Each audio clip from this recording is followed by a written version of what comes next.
Asian paints, हालांकि बाजार इस वक्त किसी और दुविधा को लेकर अगर आप देखें चिंतित है। लास्ट टाइम भी अगर आप देखें एशियन पेंट्स की मैनेजमेंट ने कहा था कि भाई कॉस्ट प्रेशर काफी सीवियर है। कैसे नंबर्स एक्सपेक्ट कर रहे हैं आप और एचयूएल में कैसी एक्सपेक्टेशन है? देखिए, एशियन पेंट्स में लास्ट क्वार्टर अच्छे से याद है, जबकि नंबर्स के बाद उसमें एक डिप आया था क्योंकि वो प्राइस हाइक की बातचीत हुई थी, प्राइस हाइक नहीं कर पाए थे जिसकी वजह से मार्जिन में प्रेशर था। तो उसके बाद कंपनी ने 2 प्राइस हाइक किए, तो ये सेकंड हाफ जो था कंपनी के लिए थोड़ा बेटर साइड पे आप माने चले कि यहाँ पे मार्जिन पिक्चर पहले कंपैरिजन में बेटर होगी। तो प्राइस हाइक की पृष्ठभूमि के बीच में ये नंबर्स आने वाले हैं। लेकिन एक बात और है कि शेयर ऑलरेडी अपने लाइफ हाइज के बेहद करीब कामकाज कर रहा है। 8500 करोड़ रुपए के आसपास के रेवेन्यूज की बातचीत, 25% की बढ़त है, मुनाफे में 10% के आसपास की गिरावट का अनुमान इस क्वार्टर में लगाया जा रहा है। EBITDA फ्रंट पर करीब 8% की डिक्लाइन इस क्वार्टर में देखने को मिल सकती है। मार्जिन 26% से गिरकर 19% वाई बेसिस पर आते हुए दिखाई पड़ेंगे। लेकिन इन सब के अलावा सबसे क्रूशियल पार्ट जो एशियन पेंट के लिए रहता है वो रहता है इनके डोमेस्टिक वॉल्यूम का आंकड़ा। 16 से 18% ये वॉल्यूम ग्रोथ का एक आंकड़ा बाजार अनुमान लगा रहा है। पिछली तिमाही में ये 34% था, जिसके सामने आधा होगा। पिछले साल इस तिमाही में ये 32% था, तो उसके सामने भी आधा होगा। तो वॉल्यूम ग्रोथ सबड्यूड रहेगी वाई बेसिस पर भी, सीक्वेंशियल बेसिस पर भी।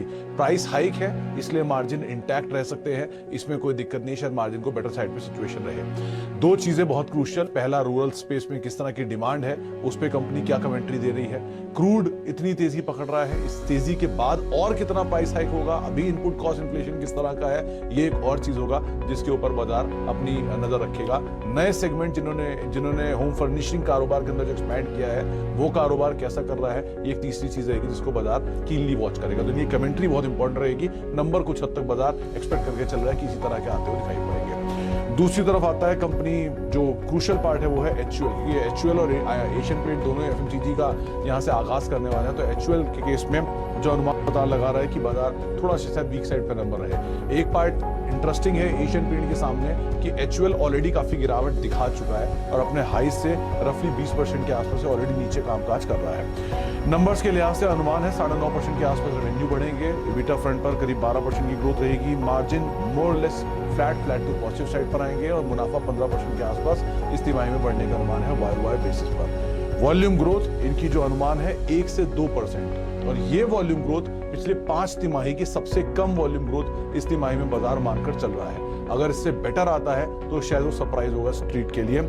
इसके अलावा 2-3 चीजें जो क्रूशियल रहने वाली हैं, पर्सनल केयर कारोबार और फूड कारोबार दोनों के अंदर ही ग्रोथ करीब फ्लैट टू पॉजिटिव रहेगी। 8 से 9% की ग्रोथ पर्सनल केयर में और फूड कारोबार में 4 से 5% के आसपास की ग्रोथ रहेगी। इनपुट कॉस्ट इन्फ्लेशन इनके लिए भी इंपैक्ट करेगा, तो यहाँ पर भी कमेंट्री किस तरह की रहती है, गोइंग फॉरवर्ड कंपनी किस तरह अपनी ग्रोथ को देख रही है, ये कुछ चीजें होंगी जिसको बाजार बहुत ही हद तक कीनली वॉच करने वाला है। लेकिन कोई बहुत बड़े फायरवर्क की उम्मीद यहाँ से नहीं रहने वाली है। एशियन पेंट केस में बाजार ज्यादा तवज्जो रखेगा कि ऑलरेडी बड़ी तेजी है और उसके बाद नंबर आने वाले हैं। जी हाँ, सुमित का एचयूएल में ज्यादा फायरवर्क्स होने की उम्मीद नहीं है। स्क्रीन पर ये चार्ट अगर आप देखें तो अपने करियर का वो भाग जो कि सबसे ज्यादा अगर आप किसी क्वार्टर में इस स्टॉक ने 200 DMA के नीचे बिताया होगा तो वो मेरे ख्याल से मेरे स्क्रीन पर जितने चार्ट्स मौजूद हैं वो यही क्वार्टर रहा। गौरांग, आपने सुमित की कमेंट्री को सुना, अभी एग्जैक्टली अगर आप देखें नंबर्स, वॉल्यूम्स के एक्सपेक्टेशन और एशियन पेंट्स में कॉस्ट प्रेशर और उसको प्रेशर को रिलीज करने की पूरी कोशिश की मैनेजमेंट ने। आप एग्जैक्टली इस प्राइस पर कंसिडरिंग फूड प्राइसेस अगर डिप भी आता है पोस्ट नंबर्स तो क्या लेने की कोशिश करेंगे और इन दोनों में से प्रेफर्ड पिक क्या रहेगा आपका?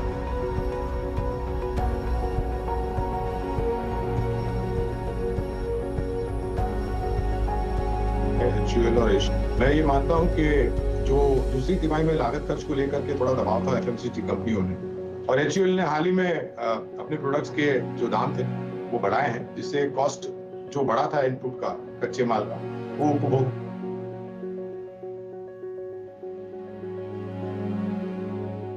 मेरे ख्याल से संपर्क थोड़ा सा विच्छेद होता हुआ गौरांग शाह साहब के साथ। डायरेक्टर साहब, लंबी अवधि का चार्ट हिंदुस्तान यूनिलीवर और एशियन पेंट्स का दिखाइए। हमारे देश की 2 सबसे जानी मानी एफएमसीजी कंपनीज अगर हैं